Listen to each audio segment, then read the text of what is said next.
লবঙ্গ, আদা বর্ষায় হেয়ার টনিক কাজ করবে। চুল যেমন লম্বা হবে সেরকম কিন্তু সিল্ক হবে, চুলের গ্রোথ হবে, ইনস্ট্যান্ট চুল পড়া বন্ধ করবে। বাড়িতে বসে শুধুমাত্র সিরাপটা বানিয়ে ফেলুন। দেখুন সিরাপটা আমার রেডি হয়ে গিয়েছে। কত সুন্দর উপকার দেবে, চুলের যেমন গ্রোথ হবে সেরকম কিন্তু ইনস্ট্যান্ট চুল পড়া বন্ধ করবে। মাত্র দুটো উপকরণ দিয়ে, আদা আর লবঙ্গ, দুটো জিনিস ভীষণ উপকার চুলের জন্য। আদাটাকে ভালো করে ধুয়ে নিয়েছি, এবার এইটাকে গ্রেট করে নিতে হবে। এই বর্ষায় চুলের সমস্যায় প্রত্যেকেই কম বেশি ভুগছে। এই চুল পড়াকে কমাতে এই দুটো জিনিস ভীষণ উপকার দেবে। চুল প্রচুর পাতলা হয়ে যাচ্ছে, চুলের একদম গোছ নেই, তাদের জন্য ভীষণ উপকার হবে। চুলের যেমন গোছ হবে সেরকম কিন্তু চুলটাকে ভীষণ সিল্ক করবে। আমি একটা বাটিতে জল নিয়ে নিয়েছি, এবার যে গ্রেট করে রেখেছিলাম আদাটা এই জলের মধ্যে দিয়ে দিলাম। এবারে এই লবঙ্গগুলো জলের মধ্যে দিয়ে দিতে হবে। চুলের গোড়ায় ঘাম জমে চুলটা কিন্তু অনেক সময় গন্ধ বেরোয় আর চুলের গোড়া থেকে ফাঙ্গাস বেরিয়ে যায়। তখন চুল তো বাড়েই না, উল্টে চুল পড়ার সমস্যা বেড়ে যায়। তাদের জন্য ভীষণ উপকার হবে। গ্যাসের মধ্যে বাটিটাকে আমি বসিয়ে দিয়েছি, এটাকে ফোটাতে হবে মিনিমাম 5 থেকে 7 মিনিট। চুলটা অনেক সময় বেঁধে রাখার কারণেও অনেক সময় চুলের গোড়ায় ঘাম জমে ভীষণ চুলকানি হয়, চুল না ছেড়ে সেই ভ্যাপসা গন্ধ বেরোয় আর সেখান থেকে কিন্তু ড্যান্ড্রফের সমস্যা দেখা দেয়। তাদেরকে বলবো এই টনিকটা চুলের গোড়ায় গোড়ায় ব্যবহার করতে হবে আর একটু ম্যাসাজ করতে হবে। এরপর যদি চান শ্যাম্পু করে নিতে হবে, আর না হলে তার পরের দিন শ্যাম্পু করবেন।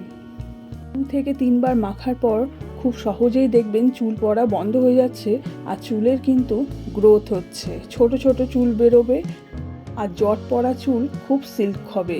ভীষণ উপকার এটা চুলের জন্য। এই চুল একদম বাড়ে না, তাদের জন্য ভীষণ উপকার হবে। চুল খুব সহজেই লম্বা হবে। একটু সময় দিয়ে 5 থেকে 7 মিনিট এটাকে কিন্তু ফুটিয়ে নিতে হবে। এই দেখুন আমি পুরো ফুটিয়ে নিলাম, এবারে দেখবেন কালারটা পুরো চেঞ্জ হয়ে গিয়েছে।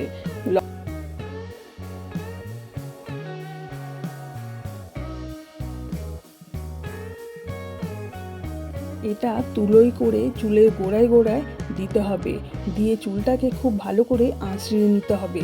তারপর একটু ম্যাসাজ করে চুলটাকে ভালো করে গুটিয়ে রেখে দিতে হবে। হাতে যদি সময় না থাকে মিনিমাম 30 মিনিট রাখার চেষ্টা করবেন। এই দেখুন খুব ভালো করে আমি এটাকে ফুটিয়ে নিয়েছি, কালারটা দেখেছেন একদম চেঞ্জ হয়ে গিয়েছে। আর একটু ফুটিয়ে নিতে হবে। আমি এখানে 1 বাটির একটু কম জল দিয়েছিলাম, সেটা হাফ করে নিয়েছি ফুটিয়ে। এটা 1 সপ্তাহ ভালো থাকবে, ফ্রিজে রাখার দরকার নেই। শ্যাম্পু করার পর চুলটা যেমন জোট হয়ে থাকে তখনও কিন্তু এই টনিকটা ব্যবহার করতে পারেন সিরাপ হিসাবে। তখন দেখবেন আপনার চুলটা যেমন সিল্ক হয়ে যাচ্ছে সেরকম কিন্তু খুব সহজে চিরুনি সরছে। এই দেখুন আমি একটু ঠান্ডা করে নিয়েছি, এবার একটা ছাঁকুনি দিয়ে আমি এটাকে ছেঁকে নিচ্ছি। শ্যাম্পু করার পর আপনি যখন দেবেন খুব সহজে যেমন জোটটা ছাড়বে সেরকম কিন্তু সিল্কও হবে, সহজে কিন্তু জোট পাকাবে না। আর এর সঙ্গে কেউ যদি চান অল্প একটু নারকেল তেল দিয়ে দিতে পারেন, চাইলে স্কিপ করতে পারেন, কোনো অসুবিধা নেই। কারণ এই দুটো জিনিস চুলের জন্য ভীষণ উপকার। আমি এখানে অল্প একটু নারকেল তেল দিয়ে দিচ্ছি, আর দিয়ে দিতে হবে একটু অ্যালোভেরা জেল, যেটা চুলের জন্য ভীষণ উপকার। দিনে যে কোনো একবার এটা কিন্তু চুলে ব্যবহার করতে পারেন। আর ভালো করে চুলের গোড়ায় একটু ম্যাসাজ করবেন, দেখবেন আপনি আরাম যেমন পাবেন সেরকম কিন্তু আপনার চুলটা, রুক্ষ চুলের থেকে মুক্তি পেতে অবশ্যই কিন্তু এটা ব্যবহার করুন। আপনার চুল যেমন সিল্ক হবে সেরকম কিন্তু ইনস্ট্যান্ট চুল পড়া বন্ধ করবে আর চুলে কিন্তু খুব সহজে গ্রোথ হবে, চুল অনেক লম্বা হবে। দেখুন কত কম সময়ের মধ্যে এটা কিন্তু বানিয়ে ফেলা যায়। আমি মিক্স করে নিয়েছি, যে কোনো একটা খালি কৌটোর মধ্যে এটা রেখে দিতে হবে। আর যদি স্প্রে করা বোতল থাকে তাহলে তো খুব ভালো হয়, কারণ যখন মাখবেন চুলের গোড়ায় গোড়ায় স্প্রে করতে পারবেন।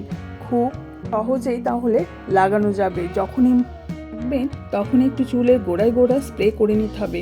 গোড়া থেকে ডগা পর্যন্ত খুব ভালো করে ম্যাসাজ করবেন, তারপর ঠান্ডা জল দিয়ে ধুয়ে নেবেন। ধীরে ধীরে কয়েকবার মাখার পর দেখবেন আপনার চুল অনেক গ্রোথ হচ্ছে, সেরকম কিন্তু লম্বা হচ্ছে আর চুলের প্রবলেম সলভ হয়ে যাচ্ছে।